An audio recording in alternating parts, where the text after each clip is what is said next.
আসসালামু আলাইকুম, সবাইকে শুভেচ্ছা জানাচ্ছি। মাসুম মাহবুব দেখছেন ওপেন দ্য ইউটিউব চ্যানেল এবং মাসুম মাহবুব ফেসবুক পেজ। রয়েছে বেশ কিছু ব্রেকিং খবর, সংক্ষিপ্ত। জি, সোহেল ভোলা থেকে দেখছেন, ময়মনসিংহ ফুলপুর থেকে দেখছেন ডক্টর মাসুদ। জিজ্ঞাসা করছেন আমি কেমন আছি। ইনশাআল্লাহ শরীর কিছুটা আপডেট হচ্ছে, গলাটা এখনো বসা আছে, আস্তে আস্তে ঠিক হবে ইনশাআল্লাহ। নদিয়া পশ্চিমবঙ্গ ভারত থেকে ইউসুফ আলী মন্ডল। দর্শক, আজকের যে সবচেয়ে ইম্পর্টেন্ট যে খবরটি সেটি হলো ইরানের সবচেয়ে বড় ব্রিজটিকে আমেরিকা অ্যাটাক করে ধ্বংস করে দিয়েছে এবং বলা হচ্ছে ইরান এবার এই প্রতিশোধে কি কি করতে যাচ্ছে। এই নোটিশটি শুনলে আপনাদের মাথা নষ্ট হয়ে যাবে। 2 নম্বর খবর, মার্কিন যুক্তরাষ্ট্রের গণমাধ্যম কিছু গোয়েন্দা তথ্য ফাঁস করে দিয়েছে। সেই তথ্যগুলো শুনলে রীতিমতো চোখ চরক গাছ হয়ে যাবে আপনাদের। সেটাও জানাবো আজকে কি তথ্য লিক হলো, কেন হঠাৎ করে যুদ্ধকালীন সময় সেনাপ্রধান এবং টপ 1 ডজন জেনারেলকে পরিবর্তন করতে হলো ডোনাল্ড ট্রাম্পকে। তার মানে কি তিনি যুদ্ধে পরাজিত হয়ে গেছেন? দর্শক, পাশাপাশি নেতা কাকুর বাড়িতে বা নেতা কাকুর দেশে ইরানের সারপ্রাইজ অ্যাটাক অব্যাহত আছে। দর্শক, প্রথম যে খবরটি দিয়ে শুরু করতে চাই, পিট হেগসেট কে পেন্টাগন প্রধান, মিস্টার ট্রাম্পের ডান হাত, যুদ্ধের তিনি ধরেন সবচেয়ে পাওয়ারফুল ব্যক্তি। মার্কিন যুক্তরাষ্ট্রের ইতিহাসে একসঙ্গে এতজন জেনারেলের বহিষ্কার হয়তোবা এটি প্রথম। আমার জানা মতে এরকম নেই, জানার বাইরে থাকতে পারে, আমাকে জানাবেন যদি আমার ভুল হয়। একসঙ্গে এত জেনারেল, যখন ইরানের সাথে একটা লড়াই চলছে আমেরিকার, হঠাৎ করে সেনা প্রধান সহ টপ 12 জন, কেউ কেউ বলছে আরো বেশি হতে পারে, জেনারেলকে সরিয়ে দিয়েছে ট্রাম্প। বলা হচ্ছে ট্রাম্প ইতিমধ্যে ইরান যুদ্ধে পরাজিত হয়ে গেছেন, এটি তার প্রথম প্রকাশ। 2, ট্রাম্প ইরানের মধ্যে যা করতে চাইছেন এই মুহূর্তে বর্তমান সেনাপ্রধান এবং টপ জেনারেলরা সেটাতে রাজি না। কি রাজি না?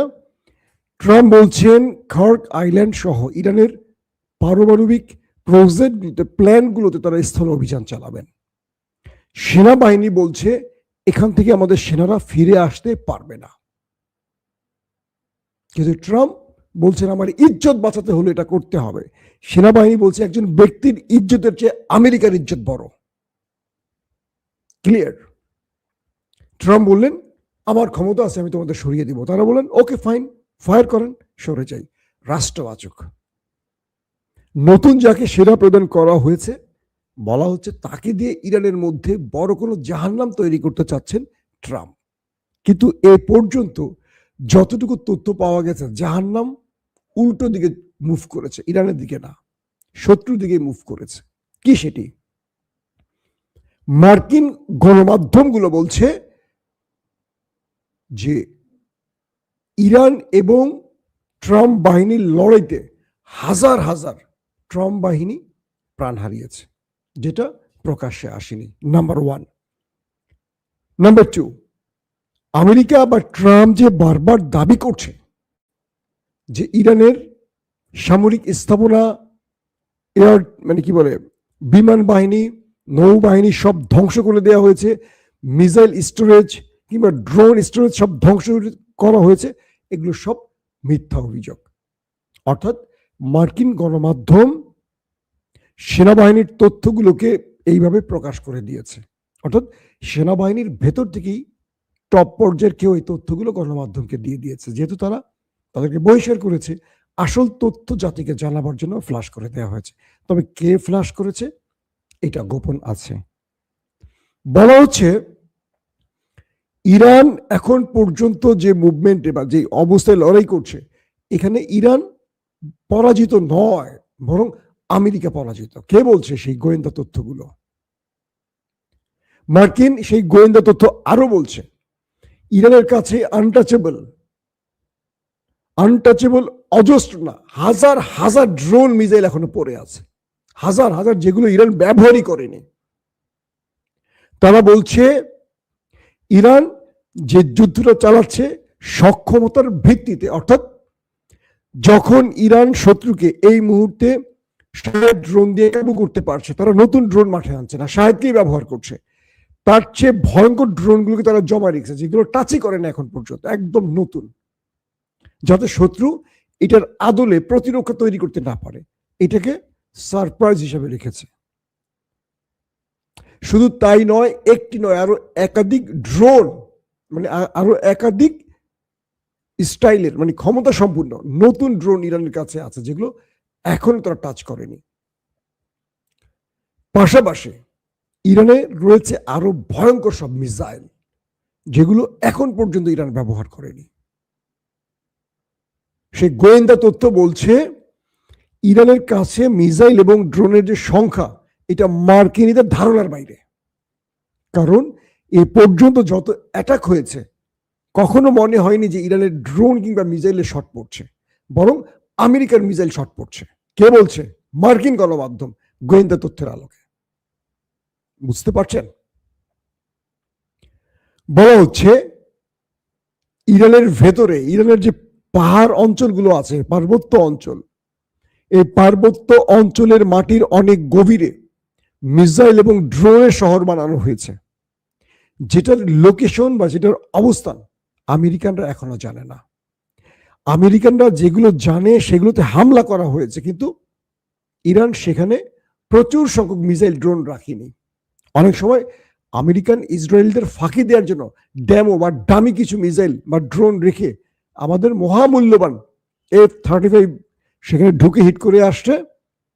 10 টাকার একটা খেলনা বিমানকে ধ্বংস করতে আমরা 10,000 কোটি টাকার একটা মিসাইল মেরে আসছি।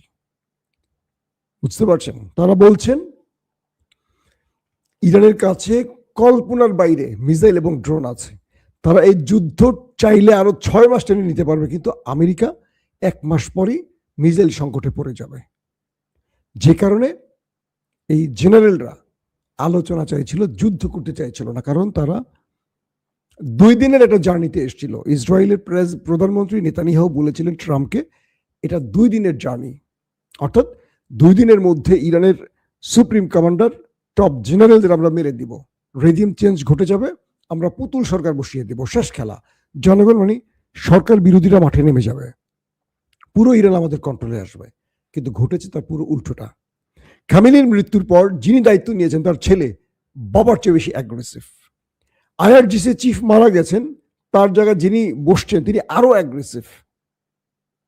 অর্থাৎ যেখানে যেখানে স্থলাভিষিক্ত যারা হয়েছেন পূর্বের চেয়েও তারা আরো বেশি কট্টরপন্থী, মার্কিন বিরোধী। এটা আমেরিকার জন্য কাল হয়ে গেছে।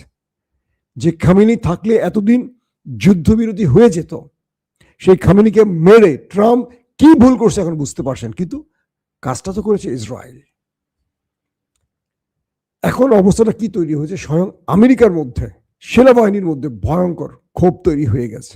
কারণ তাদের শীর্ষ 12 জন জেনারেল এবং যাদেরকে পদোন্নতি দেওয়া হবে, যে তালিকাটি তৈরি করা হয়েছিল এই সেনা প্রধান বা জেনারেলদের মাধ্যমে, এদের সবার তাদের যে প্রমোশন সেগুলো আটকে দেওয়া হয়েছে। বলা হচ্ছে সেনাবাহিনী এবং ট্রাম্পের মধ্যে যিনি উপদেষ্টা হিসেবে, অ্যাডভাইজার হিসেবে কাজ করেন, তাকেও সরিয়ে দেওয়া হতে পারে। অ্যাটর্নি জেনারেলকে সরিয়ে দেওয়া হয়েছে, FBI প্রধানকে, কি প্যাটেল জানি, তাকেও সরিয়ে দেওয়ার কাজ শুরু হয়ে গেছে।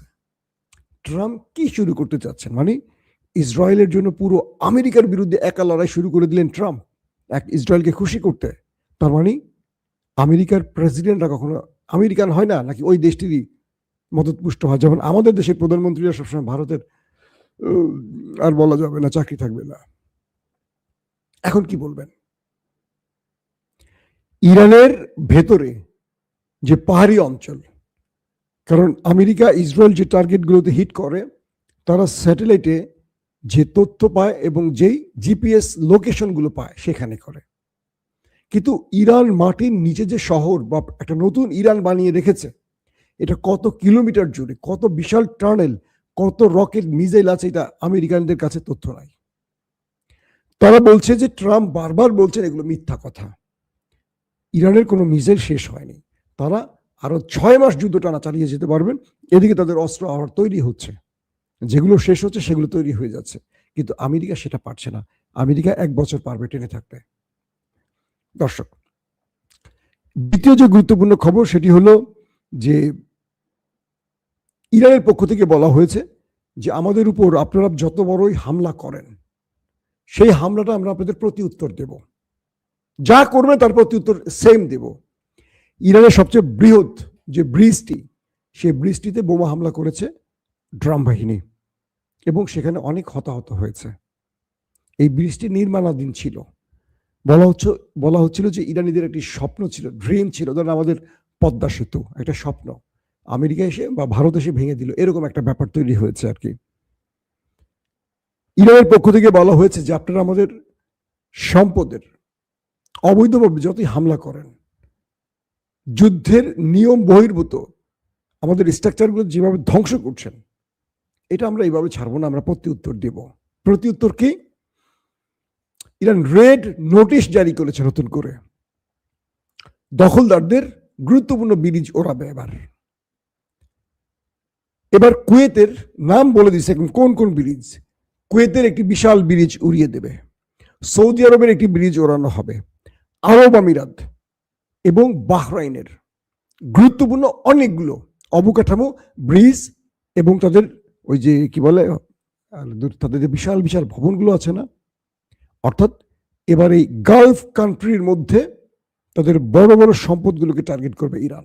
ইরান বলছে যেহেতু এই দেশগুলো আমেরিকাকে আমার দেশে আক্রমণে সহযোগিতা করেছে, তাই আমাদের বৈধ লক্ষ্য হবে এখন তাদের।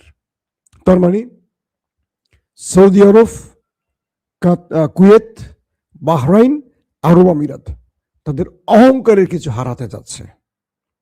তাদের বড় ব্রিজ শুধু নয়, দেখেন না আবার ওইটা কি জানি বুর্জ খলিফা, ওইটাতে কোনো হিট করে বসে কিনা। কারণ ইরানের এই ঘোষণার পর ইতিমধ্যে ইরান বড় ফ্রেমে অ্যাটাক শুরু করেছে ওই নেতা কাকুর বাড়িতে। হাইফা, তেল আবিবকে মোটামুটি ছাপা করে দিচ্ছে এবং বড় রকম আক্রমণ চলছে ওই দেশটির ভেতরে। হিজবু বাহিনীও ব্যাপক অ্যাটাক করছে, ব্যাপক, তাদের প্রচুর সামরিক অস্ত্র ডিপোকে ধ্বংস করে দিয়েছে, প্রচুর সেনাকে এবং প্রচুর কি বলবো তাদের গোয়েন্দা ইউনিটকে, যেগুলো বিভিন্ন পয়েন্টে আছে, এগুলো ধ্বংস করেছে হিজবু বাহিনীরা। হিজবু বাহিনীর খেলা ভাই অসাধারণ চলছে এখন। এদিকে ফ্রান্সের সাথে খেপে গেছে ইসরায়েল। ইসরায়েল বলছে ফ্রান্সের সাথে আমাদের যে সামরিক চুক্তি এটি বাতিল করা হলো। যে ফ্রান্সের সাথে এত ভালো সম্পর্ক, সেই ফ্রান্সের সাথে কি হলো ভাই? আসল ঘটনা হলো যে ফ্রান্স গত কদিন ধরে খুবই স্পষ্ট বার্তা দিচ্ছে আমেরিকা এবং ইসরায়েলকে। তারা বলছে ফ্রান্স তার ভূমি এবং আকাশ ইরানে আক্রমণে আমেরিকা এবং ইসরায়েলকে ব্যবহার হতে দেবে না, এবং আমেরিকাকে ফ্রান্সে ঢুকতে দেওয়া হয়নি। পাশাপাশি এই ফ্রান্স কিন্তু ফিলিস্তিনকে স্বাধীন রাষ্ট্রের ঘোষণা দিয়েছে, আপনারা জানেন, এই ইমানুয়েল ম্যাক্রনের দেশ। এবার তারা ন্যাটো বা ইউরোপীয় ইউনিয়ন ট্রাম্পের ডাকে সাড়া দেয়নি, উল্টো তারা ইরানের পক্ষে দাঁড়িয়েছে। এক প্রকার ইসরায়েলের বিরুদ্ধে মানে তো ইরানের পক্ষে দাঁড়িয়েছে। তাই ইসরায়েল বলেছে তারা ফ্রান্সের সাথে তাদের সকল চুক্তি বাতিল করছে। ফ্রান্স বলছে এটা আমাদের কিছু যায় আসে না, ইসরায়েল আমাদের থেকে অস্ত্র না কিনলে আমাদের খুব বড় ক্ষতি হবে, বিষয়টি এরকম নয়, কিন্তু আমরা মানবিকতার পক্ষে, আমরা কোনো পাগলামি যুদ্ধের পক্ষে নই। দর্শক, আজকের মতো শেষ করি। শরীরটা বেশি ভালো না, তারপরও একটু বেশি বেশি দোয়া করেন। আর রাত 11টা থেকে 12টার মধ্যে আরেকবার চেষ্টা করবো হাজির হতে, যদি সব ঠিক থাকে। সেই পর্যন্ত আপনাদের কাছ থেকে বিদায় নিতে চাই। আল্লাহ হাফিজ।